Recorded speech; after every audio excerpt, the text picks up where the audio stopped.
surveillance will come to order. Again, I want to welcome everyone, and without objection, the chair may declare a recess at any time.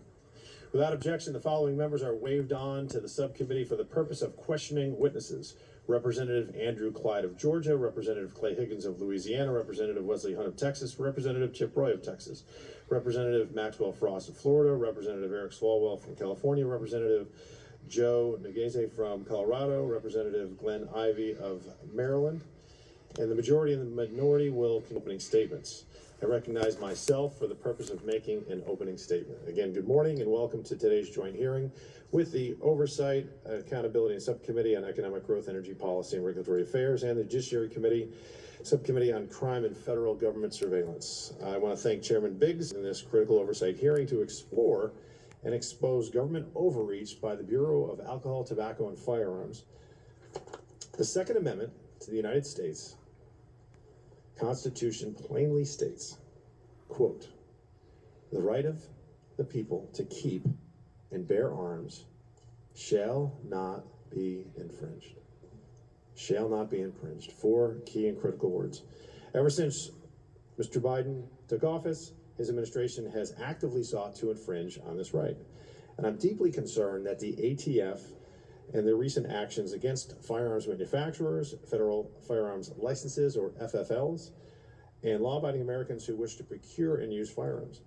Under the Biden administration, the ATF has been weaponized against gun owners and Americans who wish to acquire firearms in numerous ways in recent years.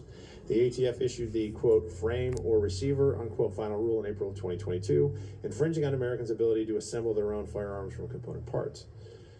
More recently, the ATF issued a final rule at the end of January of 2023 that will have an effective impact of criminalizing the possession of stabilizing braces in most instances, even though those braces were lawful to possess for over a decade by the ATF's own guidance. These braces were originally designed to assist disabled veterans who were physically unable to utilize traditional pistols for self-defense or to enjoy recreational firearms activity. The Congressional Research Service estimates that, now get this, approximately 40 million of these devices are already in circulation. On November 26, 2012, over a decade ago, the Obama administration, their own ATF Firearms Technology Branch, issued a letter to Mr. Alex Bosco, one of our witnesses here today, and the inventor of the stabilizing brace. The letter clearly stated that the ATF finds that the submitted forearm brace, when attached to a firearm, does not convert that weapon to be fired from the shoulder and would not alter the classification of a pistol or other firearm. It also stated that such a firearm would not be subject to the National Act or NFA controls. In fact, they underlined would not be. It's underlined in the letter. Millions of people acquired stabilizing braces relying on the ATF's determination, and they did it in good faith, made over a decade ago under the Obama administration, that these ingenious devices were perfectly legal and did not convert a firearm into a short barrel rifle subject to NFA controls.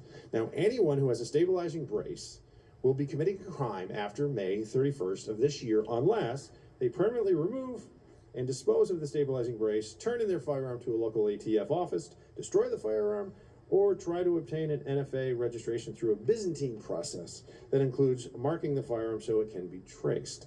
This rule will effectively turn many law-abiding gun owners into criminals if they fail to comply, even though Congress did not act.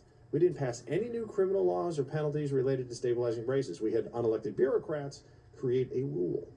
It's not the way this should work. In addition to these overreaching regulations, the ATF has abused its enforcement authority at the direction of President Biden and other gun control advocates who simply don't care about the Second Amendment and, by extension, our Constitution, or the proper role of government. In June of 2021, Mr. Biden directed the Department of Justice to adopt a zero-tolerance policy when inspecting firearms merchants, known as, again, the FFL, and to revoke their license for any violation, no matter how minor or unintentional. This policy has led the ATF to revoking licenses on the basis of small and technical paperwork errors without showing any pattern, intent, practice, or materiality. Revocations have skyrocketed in 2022 alone. The ATF revoked 90 licenses, more than any other year in 2006.